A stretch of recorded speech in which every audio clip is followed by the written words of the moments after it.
السلام علیکم ورحمۃ اللہ وبرکاتہ ناظرین، میں ہوں آپ کا میزبان حکیم محمد بلال احمد۔ آج ہمارے ساتھ موجود ہیں حکیم اویس مغل صاحب۔ یہ ہمارے بہت پیارے عزیز دوست ہیں جو گائے بگائے ہمارے پاس آتے رہتے ہیں۔ تو آج انہوں نے موضوع چھیڑا منہ کی بدبو کے بارے میں، اور ہم نے خیال کیا کہ آپ سے اس موضوع کو شیئر کیا جائے، اس کے اسباب کی بات کی جائے اور اس کے علامات کی بات کی جائے، علاج کی بات کی جائے، پرہیز کی بات کی جائے۔ تو جو سوالات ان کے ذہن میں ہیں وہ پوچھیں گے، اور میں انشاءاللہ اس کا جواب معقول دینے کی پوری کوشش کروں گا۔ تو السلام علیکم دوستو، میں حکیم اویس مغل۔ میں آج حکیم محمد بلال صاحب کے پاس ایک دو کچھ ایسے سوالات لے کے آیا تھا جس سے میں رہنمائی حاصل کرنا چاہتا تھا حکیم صاحب سے۔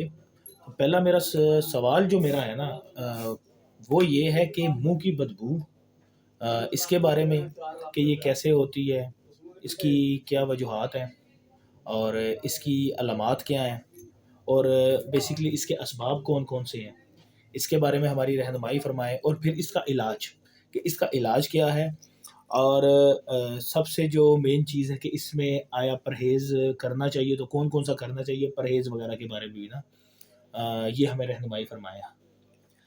جی انشاءاللہ ضرور اپنی معقول کوشش کروں گا۔ پہلے تو منہ کی بدبو کی بات کی جائے تو یہ بہت ہی غلیظ قسم کا یہ گندی بیماری ہے کہ ہر شخص آپ سے جو ان سے کہتا ہے کہ یار تمہاری زبان سے منہ سے بدبو آ رہی ہے، اور اس کی وجہ یہ ہے کہ سگریٹ نوشی ہو گئی، نسوار، تمباکو، اس طرح کی چیزوں کا استعمال کرنا، اور یعنی کہ زندگی سے بیزار ہو جاتا ہے قسم کا آدمی کی یار ہر شخص متنفر ہے۔ اور آپ صبح کے وقت مسواک کا استعمال نہیں کرتے، یا دانت برش کرنے کا نہیں اہتمام کرتے، یا کھانا کھانے کے بعد آپ کلی وغیرہ نہیں کرتے، تو اس وجہ سے بھی یہ معاملہ آپ کے ساتھ پیش آ سکتا ہے۔ اب اسباب کی بات کی جائے تو عام طور پر یہ شکایت جو سی ہے بد ہضمی کی وجہ سے بھی ہوتی ہے، دانتوں کی باقاعدہ صفائی نہ کرنے کی وجہ سے، اور پان، تمباکو، سگریٹ نوشی، اس طرح کی چیزیں استعمال کرنے سے یہ ہو جاتا ہے۔ اور بعض دفعہ مسوڑوں میں خون آنا، یا پیپ پڑ جانا، یا ریشہ وغیرہ ہو جانا، اس وجہ سے بھی یہ مرض لاحق ہو سکتا ہے، اور گندہ دہنی کا باعث بنتا ہے۔ اس کو گندہ دہنی کہتے ہیں، یعنی منہ سے بدبو آنا۔ اور اس کے علامات کی بات کی جائے تو حرارت معدہ کی وجہ سے یہ ہوتا ہے زیادہ تر، اور ٹھنڈی چیزوں کے کھانے کے بعد تخفیف معلوم ہوگی، بعض اوقات جی متلاتا ہے، اور صبح کو نہار منہ سے بدبو آتی ہے۔ اگر یہ آپ کی بیماری گرمی معدہ کی وجہ سے ہو تو اس میں ٹھنڈی اور آپ کو متلی زیادہ ہوگی۔ گرمی معدہ کی وجہ سے ہو تو اس میں گرمی زیادہ، الٹی کا دل کرنا، ایسی علامات ہوں گی۔ اگر یہ ٹھنڈی چیزوں کے سے آپ کو نقصان دے ہوگا، پیٹ میں نفخ اور کراکر کی آواز آنا، اور یہ معدہ میں ثقل اور بوجھ معلوم ہونا، یہ معلوم ہوتا ہے آپ کو گرمی کی وجہ سے۔ اس کے علاوہ مسوڑوں میں پیپ وغیرہ کا اکٹھا ہو جانا، ریشہ وغیرہ ہو جانا، اس وجہ سے بھی یہ مرض لاحق ہوتا ہے۔ یہ اس کی علامات ہیں جو میں نے بیان کی۔ اب اگر آپ کو گھریلو ٹوٹکا بتا دیا جائے اس کا علاج کا، تو لونگ لے لیں، لونگ کا تیل استعمال کر سکتے ہیں آپ۔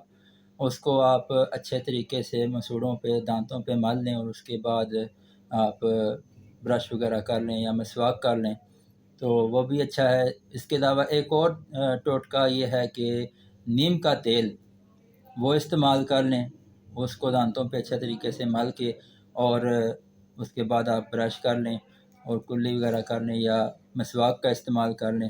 مسواک کا استعمال کریں تو اس سے آپ کو بہت زیادہ فائدہ ہے۔ آپ صرف اپنی معمول زندگی کے اندر مسواک کا استعمال کرنا شروع کر دیں تو یہ آپ کی 70 قسم کی بیماریوں کو یہ ختم کر دیتی ہے۔